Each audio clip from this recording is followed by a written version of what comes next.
It was a Tuesday night in Los Angeles, the kind of evening where the city lights sparkle against a clear sky and everything feels like it could end up on camera. Inside Studio 7B, the late-night conversation show was getting ready for another episode. The crew moved around checking lights and cameras while the audience filed into their seats, excited to see whoever was going to sit in that famous red chair tonight. The guest was Vincent Laurent, a celebrity chef who had become one of those names everyone recognized. He owned restaurants in New York, London, and Paris. Food critics wrote entire articles about his cooking. He'd been on magazine covers, written best-selling cookbooks, and had that kind of confidence that comes from years of people telling you how amazing you are. Some people found him inspiring. Others found him exhausting. But everyone agreed on one thing: Vincent knew how to get attention. The host, Rebecca Chen, was already at her desk rehearsing her questions. She'd been doing this show for 8 years and had interviewed everyone from movie stars to politicians to astronauts. She knew how to handle big personalities, and Vincent definitely qualified as one of those. What nobody in the studio knew was that sitting in the third row of the audience, wearing a simple black jacket and a baseball cap pulled low, was Keanu Reeves. He wasn't there for publicity or because he was promoting anything. He'd just finished filming nearby, and someone from the crew had mentioned they had extra tickets. Keanu liked these quiet moments, just being another person in the crowd, watching and listening. The show started the way it always did, with Rebecca's opening monologue and some jokes about the news. Then she introduced Vincent, and the chef walked out with the kind of swagger that made it clear he knew exactly how important he thought he was. The audience clapped, he waved. He sat down and immediately launched into a story about his latest restaurant opening, before Rebecca had even asked her first question. For the first 10 minutes, everything was normal. Vincent talked about his new cookbook, about some charity event he was hosting, about meeting celebrities at his restaurants. Rebecca asked about his recent trip to Europe, where he'd spent time visiting different countries and trying their food. This is where things started to shift. Vincent's expression changed when Spain came up. His smile turned into something else, something that looked almost like a sneer. He leaned back in his chair and said he needed to be honest about something. He said someone had to finally say what everyone in the fine dining world was thinking, but was too polite to admit. Then he said it. Spanish food was overrated, not just a little overrated, but completely overrated. He called paella basically just rice with stuff thrown in that poor fisherman made because they couldn't afford real food. He said the whole concept of tapas was invented by people who couldn't afford full meals, so they pretended small portions were sophisticated. He laughed when he said this like it was the funniest observation anyone had ever made. The audience went quiet. Rebecca's smile froze on her face. She tried to redirect the conversation, but Vincent was on a roll now. He started talking about how Spanish cooking had no refinement, no technique, no real skill. He compared it to French cuisine and said there was no comparison. French chefs were artists. Spanish chefs were just following recipes their grandmothers taught them. Then he did something that made even his supporters uncomfortable. He put on an exaggerated Spanish accent and pretended to be a Spanish chef, saying things like, "We just put the things in the pan and hope is good, no?" Some people in the audience laughed nervously. Most just sat there in stunned silence. In the third row, Keanu's jaw tightened. His hands gripped the armrests of his seat. But he didn't move. He didn't stand up or shout or storm out. He just watched, taking in every word, every gesture, every casual insult that Vincent threw out like he was discussing the weather. Vincent kept going. He said jamon iberico was just expensive ham that people pretended to like because it cost so much. He said Spanish wines were decent at best. He said the only good restaurant in Spain was run by a chef who had trained in France. Everything he said dripped with contempt, with this attitude that Spanish culture was somehow beneath him, beneath anyone who really understood food. Rebecca tried again to change the subject, asking about his plans for the holidays, but Vincent circled back. He said he hoped his comments would spark a conversation about honesty and food criticism. He said too many people were afraid to tell the truth about which cuisines were truly great and which ones were just riding on tradition and tourism. He said someone needed to have the courage to rank cultures properly. That word, properly, hung in the air like smoke. It revealed something deeper than food criticism. This wasn't about techniques or ingredients. This was about hierarchy, about believing some cultures were simply better than others. The interview finally ended. Vincent stood up, shook Rebecca's hand, waved to the audience again, and walked off stage looking pleased with himself. The show cut to commercial. The audience sat there, not quite sure what they'd just witnessed. Keanu stayed in his seat until the taping finished. He didn't talk to anyone. He didn't ask to go backstage. He just quietly left the studio and got into his car. But something had shifted. You could see it in his eyes, in the set of his shoulders. He'd spent years working in Spain, making films there, becoming friends with crew members and local restaurant owners. He'd sat in kitchens and listened to stories about recipes passed down through generations. He'd learned about the Moorish influence on Spanish cooking, about how Spanish explorers had brought ingredients back from the New World that changed global cuisine forever. He'd seen the pride in people's eyes when they shared their food with him. By the time Keanu got home that night, social media had already exploded. Clips from the show were everywhere. Spanish chefs were posting angry responses. Food writers were writing think pieces. Cultural organizations were demanding apologies. The hashtag Respect Spanish Cuisine was trending worldwide. Vincent, instead of apologizing or clarifying, doubled down. He posted on Twitter that everyone was being too sensitive. He said food criticism wasn't racism, it was just professional opinion. He said people needed to stop being so emotional about cooking and start being more rational. He said if Spanish cuisine was really that great, it wouldn't need people jumping to defend it. That last comment was what pushed things over the edge. It wasn't just about food anymore. It was about respect, about dignity, about whether someone with a platform had the right to mock an entire culture and then act like the victims were the problem for being upset. In his home, Keanu sat at his kitchen table with a cup of tea, reading through the responses, watching the clips again. He thought about his friend Diego, who had worked as a grip on one of his films in Madrid. Diego's mother had invited the whole crew to her home for dinner one night, spending days preparing dishes that her own mother had taught her to make. She didn't speak much English, but she didn't need to. The food told stories. The care in every dish said everything about who she was and where she came from. He thought about the small restaurant in San Sebastian, where he'd eaten alone one rainy afternoon between scenes. The owner had sat with him and explained the history behind each dish. Not because Keanu was famous, but because that's what you did when someone showed genuine interest in your culture. You shared it. You passed it on. Keanu had always been someone who listened more than he talked, who observed more than he performed. But sometimes he knew silence wasn't enough. Sometimes staying quiet meant letting something wrong continue unchallenged. He picked up his phone and started typing. Not a rant, not an attack, just something true, something that needed to be said. What happened next would surprise everyone, including Vincent Laurent himself. But that part of the story was still waiting to unfold. For now, the insult had been made, the damage had been done, and someone unexpected was about to step into the conversation in a way nobody saw coming. 3 days passed, and the internet was still on fire. Vincent Laurent's comments had sparked something bigger than just another celebrity controversy. This had become a genuine cultural moment, with people from all over the world weighing in on respect, privilege, and who gets to decide what culture matters. Spanish chefs posted videos in their kitchens, explaining the centuries of technique behind their dishes. Food historians wrote long threads about how Spanish cuisine had influenced cooking across Europe and Latin America. Regular people shared memories of their grandmother's cooking, of family recipes, of meals that meant everything even if some celebrity chef had never heard of them. Vincent mostly stayed off social media after his initial doubling down, probably on advice from his publicist. But the damage was done. Several Spanish restaurants announced they were banning him from their establishments. A food festival in Barcelona removed him from their speaker lineup. Even some of his fellow celebrity chefs were distancing themselves, posting vague statements about respecting all culinary traditions. Then, on Thursday morning, Keanu Reeves posted something on Instagram. It was a simple photograph, a little grainy like it had been taken years ago on a regular camera instead of a phone. The image showed a small restaurant with blue painted shutters and tables spilling out onto a narrow cobblestone street. The warm glow of interior lights suggested early evening, that perfect time when the day starts to cool down and everything feels peaceful. The caption was longer than Keanu usually wrote.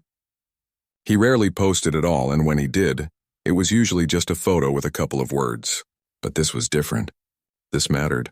He wrote about being in San Sebastian 5 years ago, filming a movie that had him working long, exhausting days. The whole crew was tired and far from home, missing their families, counting down the weeks until they could go back to their normal lives. One evening, one of the local crew members suggested they skip the hotel restaurant and try this little place his aunt owned. The aunt's name was Isabel.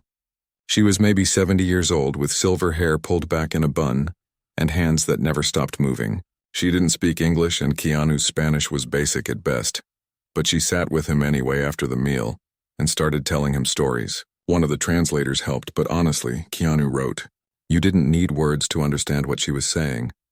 Isabel told him about learning to cook from her mother, who had learned from her mother going back generations. She explained how every dish had a reason, a history, a purpose. The way you cut the vegetables wasn't just technique. It was about maximizing flavor while respecting the ingredient. The timing of adding ingredients to paella wasn't random. It was knowledge built over centuries of people paying attention, experimenting, learning.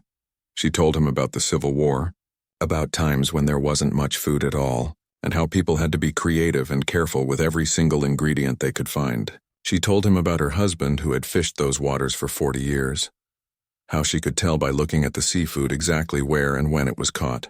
She told him about teaching her daughter and granddaughter to cook, passing on not just recipes but stories, memories, identity. Keanu wrote that he'd eaten at Michelin-star restaurants at famous places in cities around the world. Some of those meals were incredible, but that night at Isabel's restaurant was one of the most meaningful dining experiences of his life, because it wasn't just about food. It was about connection, history, respect, and love. Those things, he wrote, couldn't be measured by stars or rankings or the opinions of people who valued technique over humanity. He didn't mention Vincent by name. He didn't have to. Everyone knew what this was about. The post exploded. Within 2 hours, it had over 1 million likes. By the end of the day, it was approaching 10 million. People shared it everywhere, adding their own stories about meaningful meals, about cultural foods that celebrities had dismissed, about the difference between cooking as performance and cooking as love. Food journalists started writing articles about Keanu's post, about how it had cut through all the noise and gotten to something real. Spanish newspapers ran stories about it. Isabel's restaurant, which Keanu had tagged in the location, suddenly had people booking tables months in advance. Someone even found Isabel and interviewed her, and she cried when they showed her Keanu's post saying she remembered that night, remembered that kind young man who had really listened to her stories. But Vincent wasn't about to let this go unchallenged. On Friday morning, he appeared on a popular morning talk show, supposedly to promote his upcoming cookbook but really to address the controversy. The host asked him about the backlash, about Keanu's response, about whether he wanted to apologize. Vincent did what he'd done before, just more carefully worded. He said his comments had been taken out of context. He insisted he'd just been trying to have an honest conversation about culinary standards. He claimed that all he meant was that some techniques were more refined than others, and that shouldn't be controversial to say. Then the host mentioned Keanu's Instagram post, the story about Isabel, the overwhelming response it had received. Vincent's face did something interesting.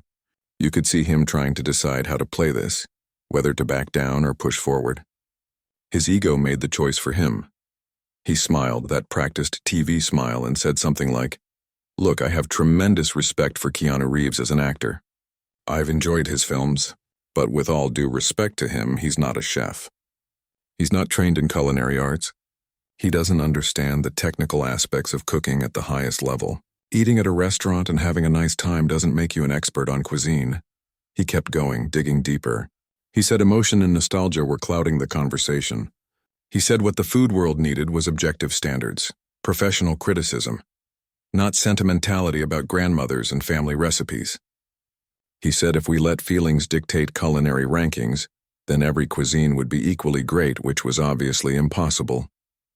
The interview ended with Vincent looking satisfied with his defense. He probably thought he'd made a strong case for objective criticism over emotional responses. He probably thought he'd put Keanu, gently but firmly, in his place as someone who should stick to acting. He was wrong. Within an hour, someone had posted a split screen on social media. On one side was Vincent's comment about Keanu not being a chef. On the other side was Keanu's post about Isabel. The caption said something like, "One person tears down, the other builds up, you decide who's right." Then something else happened.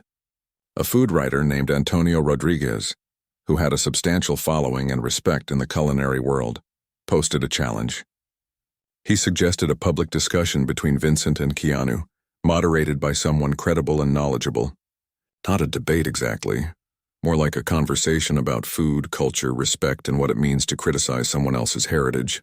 He suggested doing it at a neutral venue, maybe inviting other chefs and cultural experts, making it educational rather than confrontational. The post tagged both Vincent and Keanu.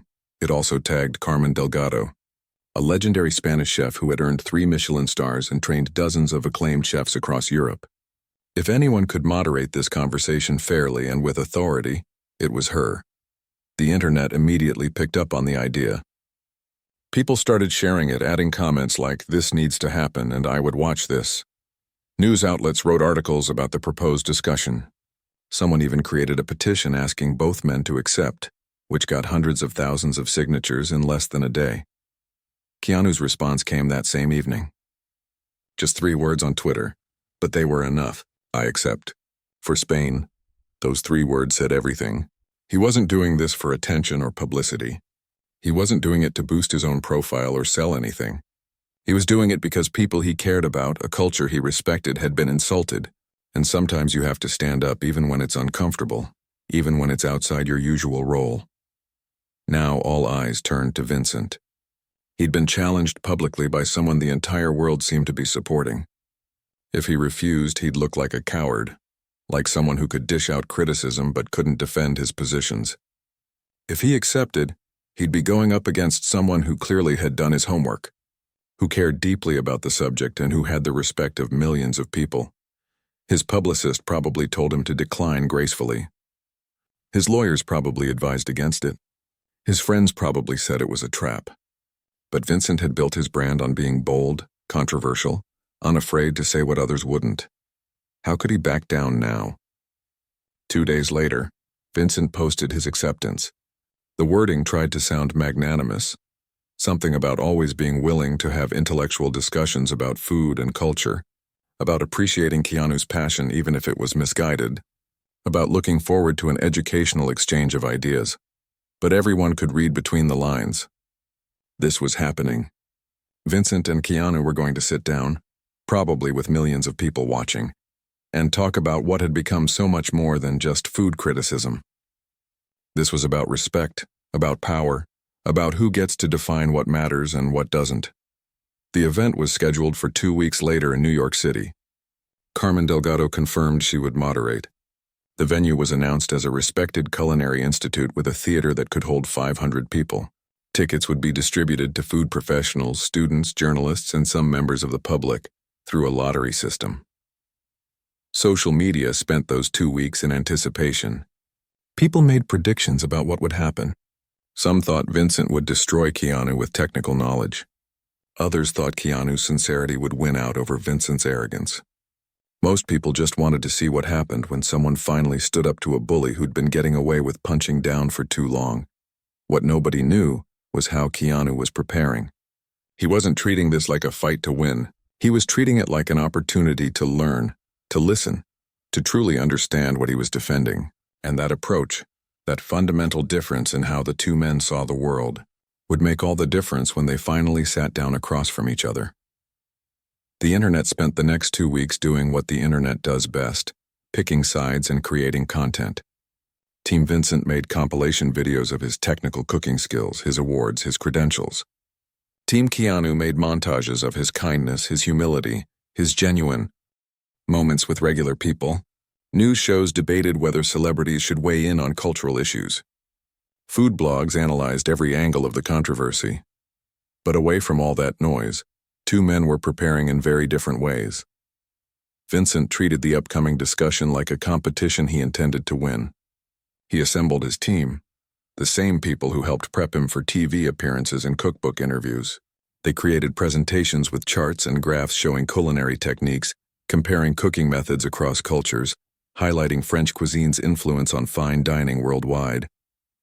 They compiled quotes from famous food critics supporting his perspectives. They prepared statistics about Michelin stars by country, awards won by different national cuisines, market values of various culinary traditions. His approach was to overwhelm with credentials and data. He planned to position himself as the voice of professional expertise against amateur enthusiasm. He practiced his talking points in front of a mirror, perfecting the tone that would sound authoritative without seeming arrogant. Well, without seeming too arrogant. Vincent gave a few pre-event interviews, each time reinforcing his message. He told one podcast host that he respected passion, but the food world needed objective standards. He told another journalist that emotional attachment to childhood foods didn't make those foods sophisticated. He made it clear he saw this as an educational opportunity to teach people about real culinary excellence. His supporters rallied around this framing. They argued that food criticism was being attacked by people who couldn't separate feelings from facts. They said Vincent was brave for standing up for professional standards against mob mentality. Some of his fellow celebrity chefs, though not many, posted vague supportive messages about the importance of honest critique. Meanwhile, Keanu took a completely different approach. He didn't hire a team or create presentations. He didn't practice speeches in front of mirrors. Instead, he did what felt natural to him. He reached out to people and listened. He started by calling Diego, the grip from that Madrid film shoot, the one whose mother had cooked for the crew. They talked for 2 hours. Diego told him about growing up in Galicia, about his grandmother's kitchen, about dishes that carried memories of his childhood. He explained how food had helped their family stay connected after moving to different countries for work. He talked about the pain of hearing someone dismiss all of that as primitive or unsophisticated. Keanu took notes, but not the kind you'd use in a debate. He wrote down stories, feelings, connections. He wanted to understand not just what Spanish food was, but what it meant to people who grew up with it, who carried it with them, who used it to maintain identity and connection. Next, he video called with several chefs across Spain, not famous ones necessarily, though a few had earned recognition. Mostly he talked to people running family restaurants, teaching cooking classes, keeping traditional methods alive. A chef in Barcelona explained the history of Catalan cuisine, how it had been suppressed during certain political periods and then carefully revived. A restaurant owner in Seville talked about the Moorish influence on Andalusian cooking, how centuries of cultural exchange had created something unique and sophisticated. Each conversation taught him something new. He learned about how Spanish explorers had brought tomatoes, peppers, and chocolate from the Americas, ingredients that became essential to European cooking. He learned about the near extinction of certain traditional recipes during difficult times in Spanish history, and the painstaking work to recover them. He learned about regional differences, about how Basque cuisine differed from Valencian food, about how Spanish cooking was actually dozens of distinct traditions. Not one monolithic thing. One chef told him something that stuck with him. She said that French cuisine had dominated fine dining, not because it was objectively better, but because France had the political and economic power to export its culture.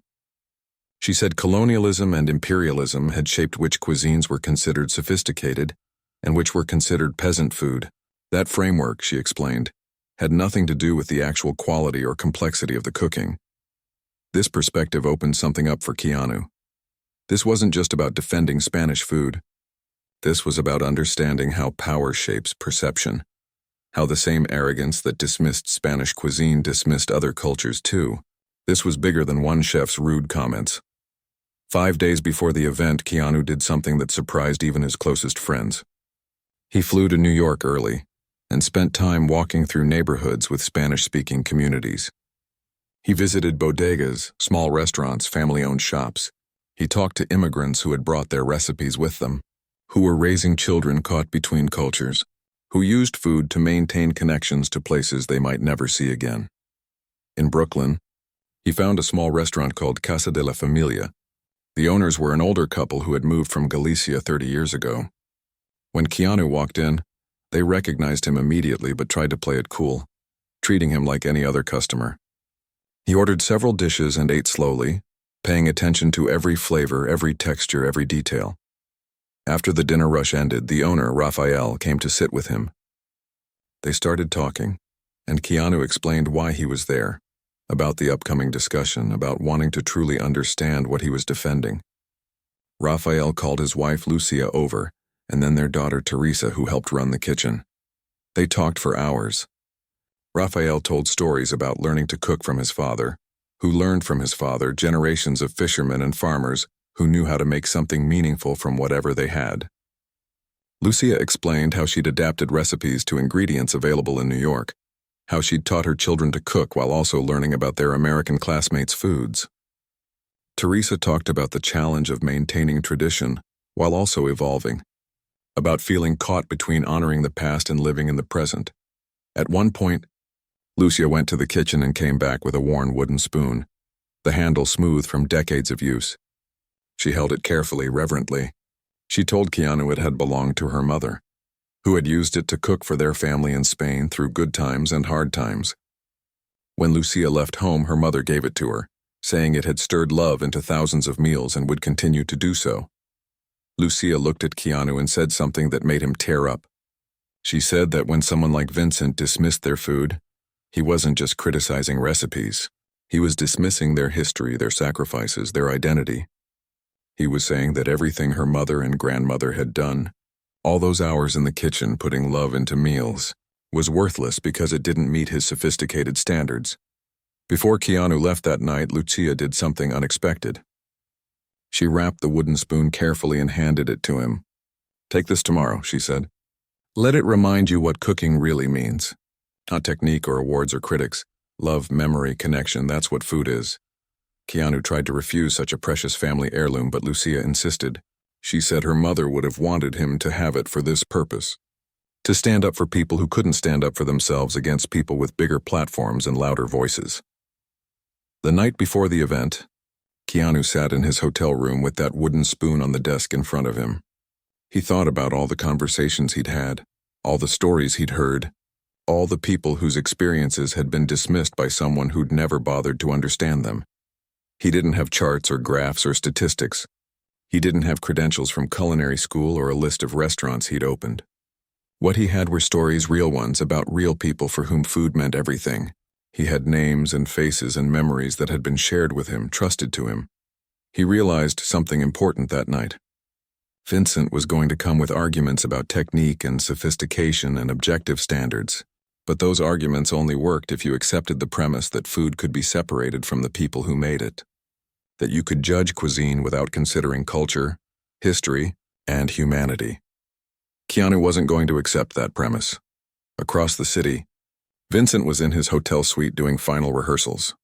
He had his talking points memorized, his presentations ready, his confidence high. He'd done hundreds of interviews, appeared on countless shows, defended his opinions many times. This would be no different. He was a professional, and professionals didn't lose debates to actors who were just passionate about something they didn't really understand. He went to bed that night, certain of victory, certain that expertise and credentials would triumph over sentiment and stories. He had no idea that the very framework he was relying on was about to be challenged in ways he hadn't prepared for. The next morning, both men woke up in the same city preparing for the same event, but approaching it from entirely different worlds. One saw it as a competition to win. The other saw it as an opportunity to honor people who had shared their lives with him. The question hung in the air. Everyone knew the answer was no. Keanu finished by saying this wasn't about whether French cuisine was good or whether certain techniques were valuable. Of course they were. This was about the arrogance of ranking human cultures like they were competing in a contest. About using words like sophisticated and refined and elevated as if some people's traditions were simply worth more than others. He said he'd come there to stand up for people like Isabel and Lucia, like Diego's mother, like Raphael and Teresa and the countless others who carried their culture through food and didn't have celebrity platforms to defend themselves when someone with power and prestige decided to mock what they held sacred. When he finished, the silence was even deeper than before. Then someone in the audience started clapping. Then another person.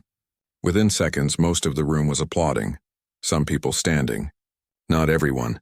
Vincent's supporters sat with arms crossed. But the majority of the room was clearly moved by what they'd just heard. Carmen let the applause continue for a moment, then raised her hand for quiet. She turned to Vincent and asked the question everyone was thinking. Did he have a response? Vincent sat there and you could see him struggling. His prepared responses didn't address what Keanu had actually said. His statistics and charts suddenly felt hollow against stories of real people, real struggles, real meaning. He started to speak several times, then stopped, then started again. Finally, he said that Keanu had made emotional arguments, but that didn't change the technical realities of cooking. He said respecting culture didn't mean you couldn't critique cuisine. He said someone had to maintain standards or everything would become relative and meaningless. But his voice lacked the confidence from earlier. The words sounded defensive now, rehearsed, like he was trying to hide behind professionalism because he didn't have a real answer. Carmen, showing why she was the perfect moderator, asked Vincent directly. She said, "You've praised Spanish cuisine many times in your career, as Keanu pointed out.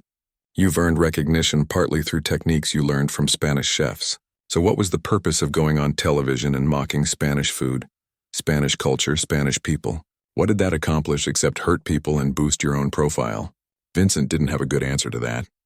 He tried to deflect, to reframe, to claim he was misunderstood, but everyone in that room, everyone watching online could see through it.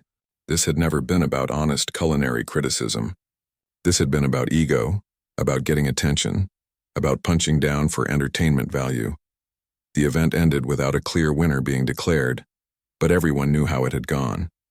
The live stream comments overwhelmingly supported Keanu. Social media exploded with clips of his speech, especially the moment when he pulled out Lucia's wooden spoon and explained what it represented. News articles had headlines like "Keanu Reeves gives masterclass in respect," and "Chef's technical arguments fall flat against actor's humanity."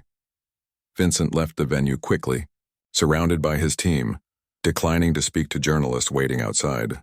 Keanu stayed longer, talking with people from the audience, listening to their stories, taking photos with anyone who asked. He spent nearly an hour just being present, which somehow felt like an extension of everything he'd said on stage. The internet spent the next few days dissecting every moment of the discussion. Food bloggers analyzed Vincent's contradictions. Cultural commentators wrote about power dynamics and how we judge cuisine. Educators used clips from the event in classes about cultural respect and critical thinking. The wooden spoon became a symbol, with people sharing photos of their own family cooking tools and the stories behind them. But Vincent himself disappeared from public view. His social media went silent. He canceled several scheduled appearances. His publicist released a brief statement saying he was taking time for reflection, which most people interpreted as hiding until things blew over. 3 weeks passed. The news cycle moved on to other controversies. Vincent's restaurants continued operating, though some reported drops in reservations. Life went back to normal for most people involved. Then something happened that nobody expected. Vincent posted a video, not on his main celebrity accounts at first, but on a smaller, more personal profile he rarely used. The video was shot on a phone, not professionally produced. It showed Vincent in a kitchen, but not one of his fancy restaurants. This was a small home-style kitchen with worn counters and family photos on the walls. He looked different. No chef's whites, just a regular t-shirt and apron. His hair was messy. He looked tired, but also more real than anyone had seen him in years. He was clearly somewhere in Spain, based on the Spanish conversation happening in the background. Vincent started talking, and his voice was different too. No practiced delivery, no professional polish, just a person talking about what he'd learned. He said the discussion with Keanu had broken something open in him. For weeks after, he couldn't stop thinking about those stories about Lucia's wooden spoon, about Isabel teaching generations of her family to cook. He said he'd realized something uncomfortable about himself, something he'd been avoiding for years. He explained that his entire career had been built on a certain kind of arrogance. He'd needed to believe he was better, that his training was superior, that his standards were the right ones. He'd needed to look down on other cooking traditions because it made him feel secure in his own expertise. He'd mocked Spanish cuisine not because it lacked sophistication, but because acknowledging its sophistication threatened his own sense of being special. The admission was raw and honest in a way that felt genuine.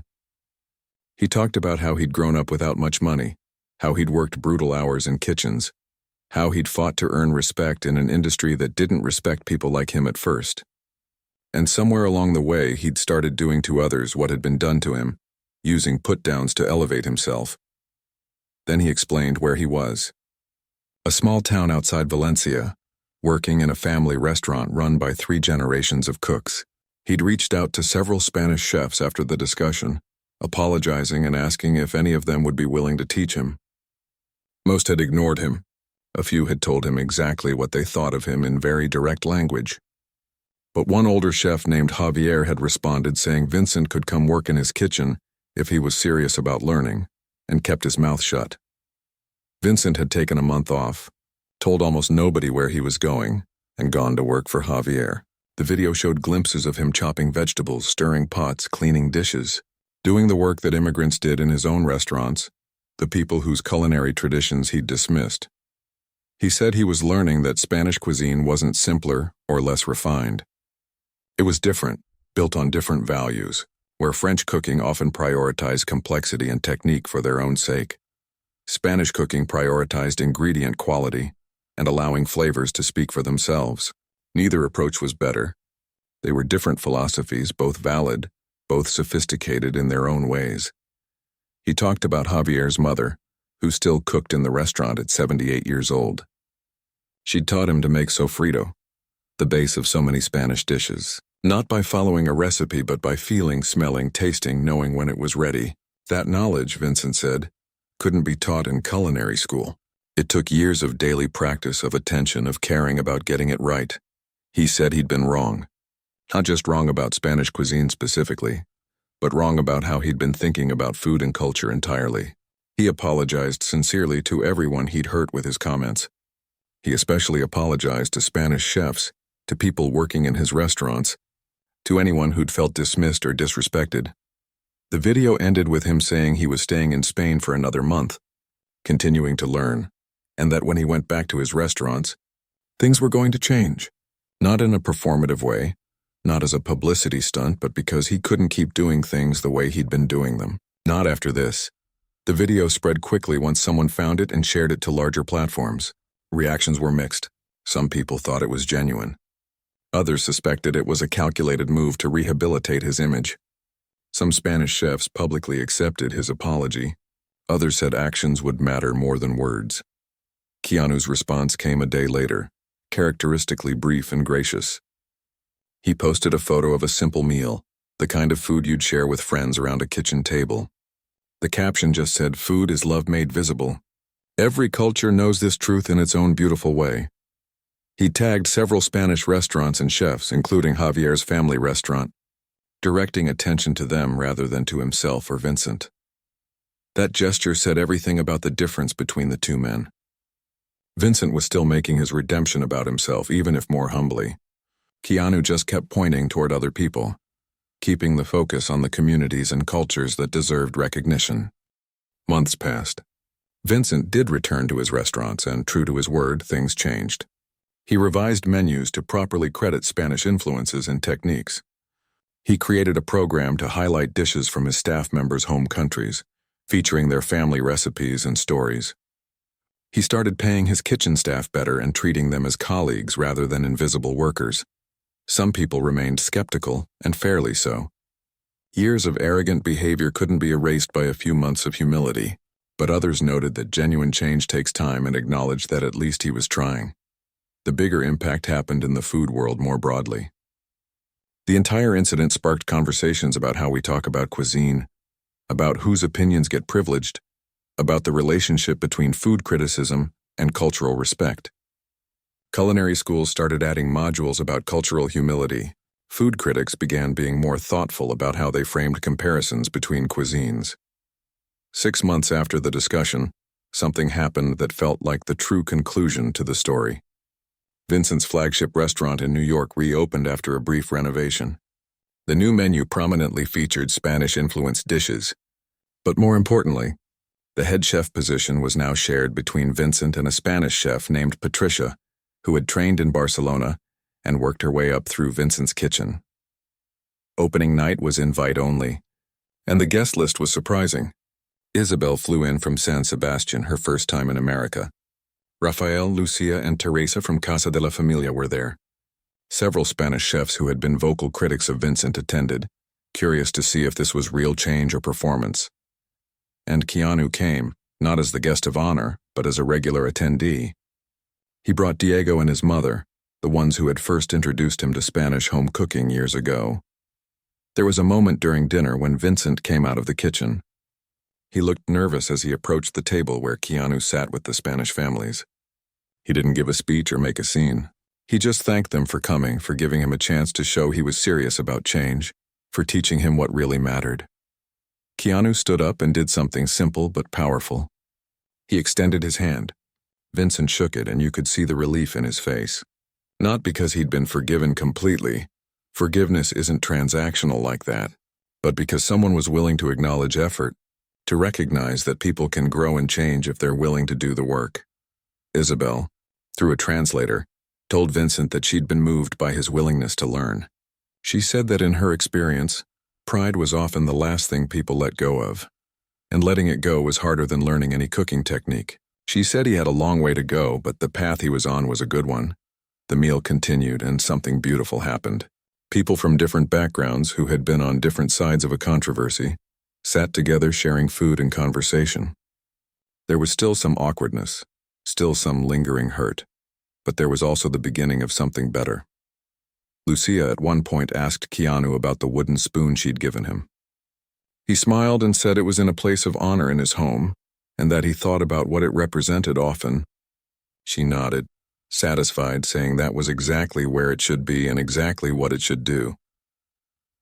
The evening ended with Patricia, the new co-head chef, bringing out a special dessert. It was a traditional Spanish dish with some modern techniques applied. A perfect metaphor for respecting tradition while still evolving. She explained that this was what she hoped the restaurant would represent going forward, honoring where things came from while still moving forward.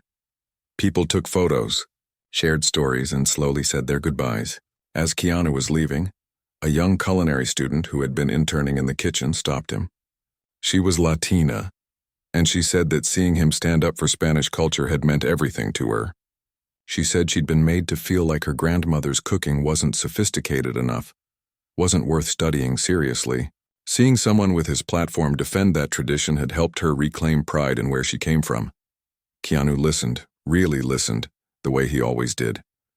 He told her that the most sophisticated cuisine in the world was food made with love and shared with care. Everything else was just technique. He encouraged her to learn all the techniques she could, but never to forget where she came from or to feel ashamed of it.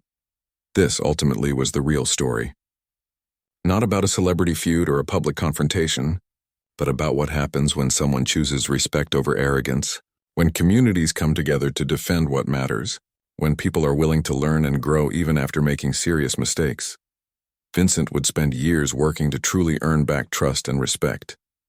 Some people would never fully forgive him, and that was their right, but he was doing the work. Showing up daily, trying to be better than he had been. Keanu went back to his normal life, which for him meant working on films, riding motorcycles, and continuing to be kind to everyone he met. He rarely mentioned the incident after that night, staying true to his nature of not seeking credit for doing what he considered basic human decency.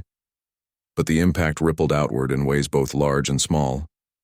People spoke up more when they saw cultures being disrespected. Chefs thought more carefully about how they critiqued cuisines different from their own.